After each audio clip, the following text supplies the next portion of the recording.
नमस्कार दोस्तों, स्वागत है आपका वीके न्यूज में। खबर अंतर्राष्ट्रीय जगत से है, जहां पर भारत के मुसलमानों की स्थिति को लेकर एक बार फिर किसी के पेट में दर्द हुआ है। दर्द कहां हुआ है? दर्द हुआ है ओमान में। ओमान एक देश है जो कि सऊदी अरेबिया और यमन के पास में ये एक देश है ओमान, और यहीं पर एक मुफ्ती हैं, मौलाना हैं।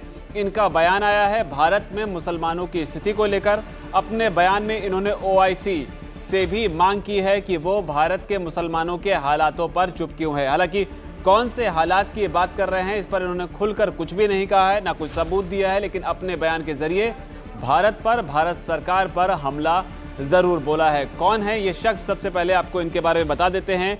ये हैं ओमान के ग्रैंड मुफ्ती शेख अहमद बिन हमद अल खलीली। अल खलीली का ही बयान आया है और इन्होंने बाकायदा इसे लेकर ट्वीट किया है। और ट्वीट करते हुए इन्होंने जो कहा है, सबसे पहले आपको वो बताते हैं। इन्होंने ट्वीट करते हुए लिखा है कि भारत के मुसलमानों की पीड़ा दुनिया की आंखों और कानों के सामने है और कोई कुछ नहीं करता। कहाँ हैं अंतर्राष्ट्रीय मानवाधिकार संस्थाएं?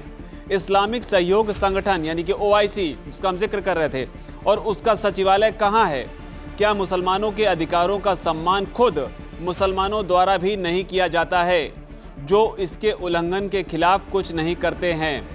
तो ये बयान है अल खलीली का, और इस खलीली के इस बयान के बाद में भारत सरकार की अब तक इस बयान पर कोई भी प्रतिक्रिया नहीं आई है। लेकिन यहाँ पर प्रतिक्रिया का इंतजार करना चाहिए या नहीं करना चाहिए, इसके लिए ये भी समझना ज़रूरी है कि भारत सरकार हमेशा से ही भारत के आंतरिक मामलों को लेकर कभी भी किसी भी तीसरे पक्ष के बयान की या तीसरे पक्ष के इंटरफेरेंस को कभी भी एक्नॉलेज नहीं करती है। उसका हमेशा से ही विरोध करती रहती कि भारत के आंतरिक मामलों में कोई भी बाहर का देश या बाहर का शख्स जो है वो कुछ नहीं बोल सकता है। हालांकि खलीली ने अपने इस ट्वीट में भारत की किसी भी खास स्थिति का तो जिक्र नहीं किया है, लेकिन कई लोग भारत में हैं जो इसे उत्तराखंड में जो हालात बन रहे हैं, हल्द्वानी में जिस तरीके से वहाँ पर ज़मीनों का अतिक्रमण हुआ कई साल पहले प्रशासन की नाकामी की वजह से। हालांकि सुप्रीम कोर्ट ने अभी फिलहाल इस अतिक्रमण को ढाने को लेकर एक राहत दे दी है।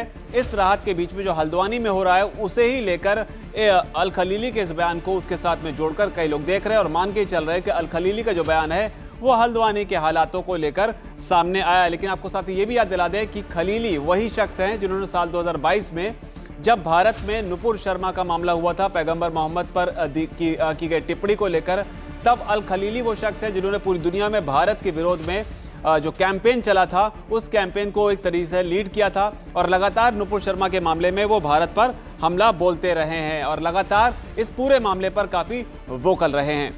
हालांकि इसमें दिलचस्प बात यह भी है कि जो ट्वीट खलीली ने किया है उस ट्वीट को अफगानिस्तान के कुछ नेताओं की तरफ से लाइक किया गया। यानी कि अफगानिस्तान के में भी एक धड़ा है जो भारत विरोधी अभियान जो है वो चलाना चाहता है। यानी अफगानिस्तान का वो धड़ा जो इस समय सत्ता पर है, तालिबान का वो पक्ष जो इस समय सत्ता पर काबिज है, जबकि दूसरा पक्ष एक और तालिबान का है जो लगातार पाकिस्तान के खिलाफ जंग लड़ रहा है, लड़ाई लड़ रहा है, और वो है टीटीपी का, तहरीके तालिबान पाकिस्तान का।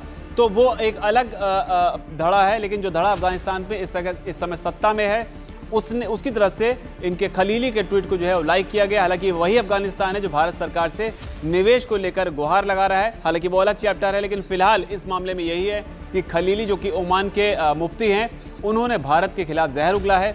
इस रिपोर्ट पर आपकी क्या राय है? नीचे अगर कमेंट सेक्शन में अपनी बात आप ज़रूर लिखें। आपको जो कुछ भी कहना है उसे ज़रूर कहें, और वीडियो अगर आपको पसंद आया हो तो इसे लाइक करें, शेयर ज़रूर करें। धन्यवाद। वीके न्यूज, राष्ट्र के नाम।